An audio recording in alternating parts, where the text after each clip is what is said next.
YouTube Live, you can. But you don't have to. Okie dokie. So, in this first problem,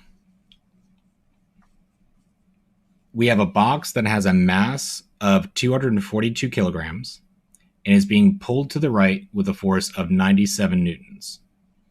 What would the value of the coefficient of static friction, what would the coefficient of static friction be if it's just about to start moving? I know the wording here is a little strange. So it's just right on the edge of starting to move. So it's asking, what is the coefficient of static friction at that instant? All right. So in order to solve this problem, I didn't mean to hit the microphone. I apologize. So in order to do this, we start getting information from the word problem like we normally do. So let's first write down what we need to find.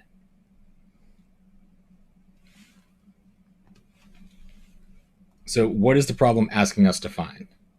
It is asking us to find mu sub s. Cool. So that's the coefficient of static friction. Now let's figure out what we know. So we're going to write down what we know. So there's three things that we know from this problem.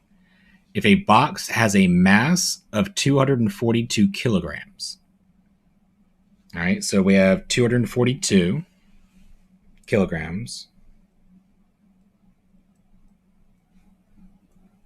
And what should go right here? What's the variable that we go with kilograms?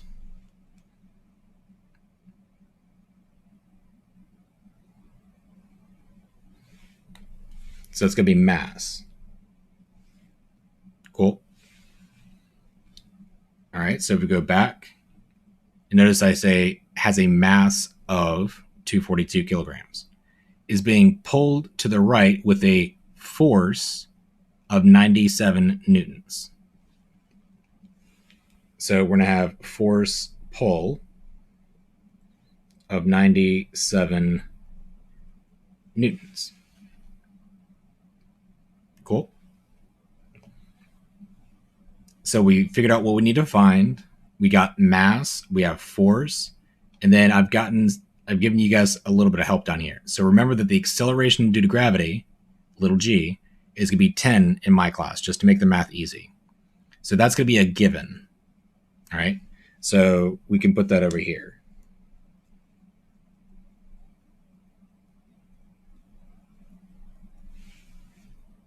All right. So we have our knowns, we have what we need to find, and we just need an equation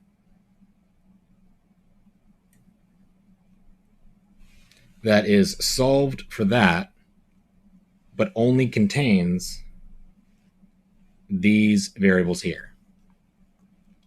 And if you look at the formulas that are provided at the beginning, there's only one of these equations that is solved for mu sub s. That's going to be this one here. So mu sub s is equal to force pull divided by mass times gravity.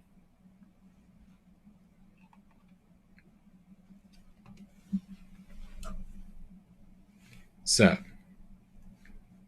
mu sub s is equal to force pull over mass times gravity. Now, this is where we check to make sure that we have everything that's on the right side. So do we have a value for force pull? We sure do. It's going to be right here. Do we have a value for mass? Yep. And do we have gravity? Yes, we do. So we have everything that's on the right side.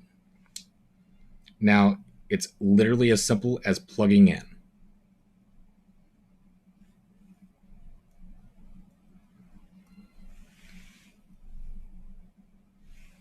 So for force pull, we have 97. For the mass, we have 242. And then for the acceleration due to gravity, we have 10. Now, if you're doing this on your phone having two things in the denominator, for some reason the phones don't do order of operations really well. So what I would recommend, since you're always going to be multiplying by 10, combine the denominator. So we have 97 on top, and then 242 times 10 is just 2,420. Now, if you put this into the calculator, it should come out properly. If you put it in Desmos, you won't have an issue with that. But if you're using your phone, then you might run into an issue. 42. So this is what I get. So 97 divided by 2,420, I get 0.04008265. All right. So I'm going to switch back here.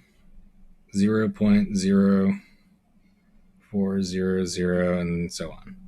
All right. Now in the problem, it states round your decimal to 2 decimal points.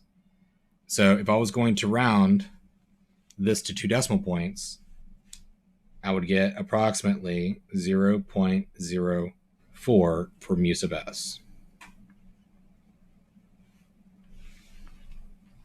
Is there any questions about that? And if I look at the answer is 0.04. Everybody cool with that?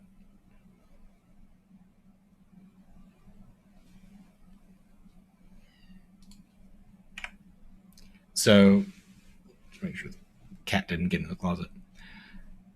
So questions number 1, 2, 3, and 4 are literally the exact same problem, just with different numbers. So I do the same exact thing as what I just did. I write down what my mass is, I write down what my force is, I put gravity in there for my known, and then I literally just plug it into this equation, and then I get an answer. That's all it is. For questions 1, 2, 3, and 4, the exact same process, just different numbers. Cool? All right. Now, questions 5, 6, and 7 are dealing with net force. So let's talk about that for a second. So net force is just when all of my forces in a particular axis, if I'm asking what is the net force in the x-axis, it's asking me to add up all the forces that are represented in the x-axis. When I add them all up, what is left over? That's all it's asking for. So in this picture, which forces are acting in the x-axis? Anybody want to unmute and tell me?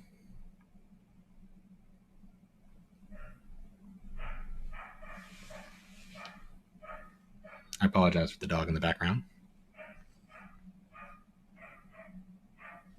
So the only forces that are acting in the x-axis are going to be force 1 and force 3. Is there any confusion about that? Force 2 and 4 are in the y-axis, so those don't have anything to do with the x-axis. So when they're asking for the net force in the x-axis, it's just going to be force 1 plus force 3. It's always going to be addition. Okay? Now, I know that they're in opposite directions, but we'll get to that in a second. I add up all the forces in that axis. So force 1 plus force 3. Now, the reason why it's always a plus is because sometimes there's negatives being represented. Sometimes people like to put in a minus to represent adding a negative number. Always, always, always add. Because if you subtract a negative number, that's essentially adding. That's not what you want. So just for clarity's sake, always add and then put a negative number to indicate the direction. So let me explain what I mean. Down here below the problem statement, I say, remember that the forces that are pointing upwards into the right, or to the right, I should say, are treated as positive. So if something is pointing to the right, it's going to be a positive value. If it's up, it's positive. Ones that are pointing down or to the left are treated as negative. So you need to indicate the direction, whether it's positive or negative, when you need to. So if I have 5 newtons pointing to the left, that's going to be indicated or displayed as negative 5 newtons. The negative is indicating that it's pointing to the left. Does that make sense? If we're talking about the x-axis. If I said negative 5 newtons and I'm talking about the y-axis, that's indicating that I'm pointing down. Cool? And when you put your answers in, don't include the units. So for force 1, it is pointing to the right. So is this going to be a positive or a negative value? This one's going to be positive. Pointing to the right is positive. So down here, I've provided the magnitudes, how big the force is. I don't provide the direction. This is just the magnitude of the force. The diagram gives you the direction. Whoops. Okay. So force 1, it's going to be positive, and it's going to be 53 newtons. So I'm going to fill that in right here. So 53, that's going to be newtons. If I'm just adding forces, I don't need to add the units in there. All right. And then now force 3, this is where it changes a little bit. Force 3 is pointing to the left. So that's going to be a negative value. So force 3, the magnitude is 41. The number is 41, but the direction is to the left. So in order to represent that mathematically, I have to say negative 41 newtons. So if we go back over here, negative 41 newtons. Now, if I do 53 plus a negative 41, that's going to result in what?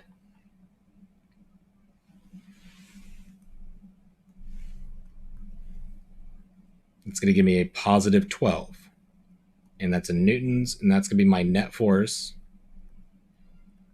in the x-axis. Now, when you plug this in for your answer, you only include the magnitude, the magnitude and the direction. So you don't put the units, and you don't put this. You just put, if it's going to the right, it's positive 12. It's going to the left, it's negative 12. You're fine, Jade. Let me change this real quick. Let me get you for attendance.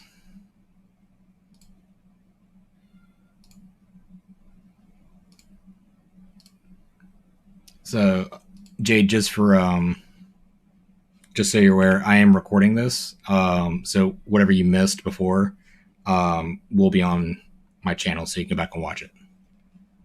Cool. All right. So questions 5, 6, and 7 are all dealing with the net force in the x-axis.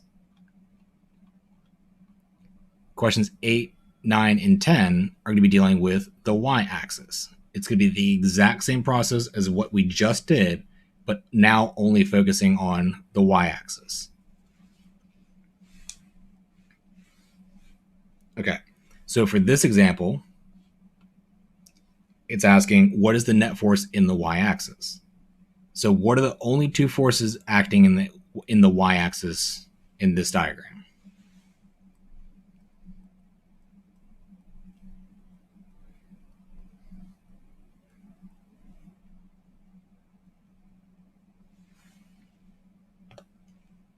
So the net force in the y-axis is just going to be force 2 plus force 4.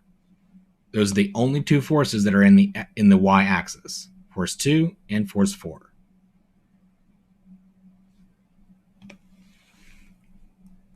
So since there's no more forces that I need to add up, I'm going to substitute in what the magnitudes and the directions are in the next line. Force 2 is pointing upwards, and if you remember, if it's pointing up, it's going to be treated as positive. So the value for force 2 is going to be 88 newtons.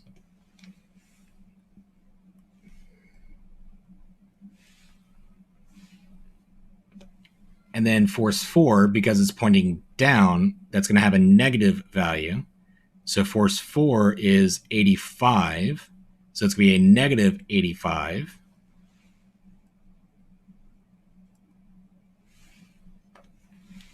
So negative 85. And then when I add those together, I should get what? I should get a positive 3.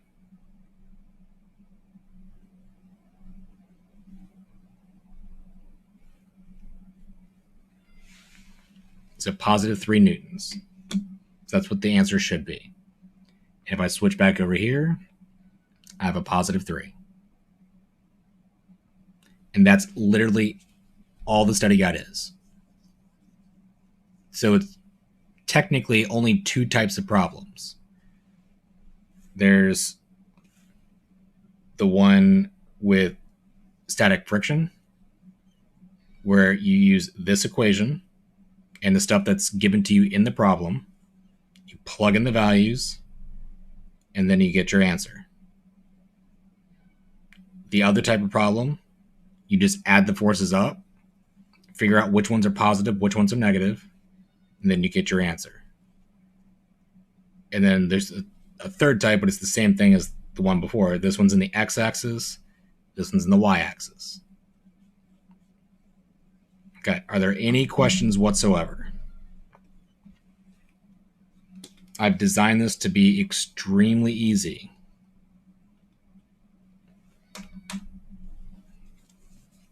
Is everybody cool with that?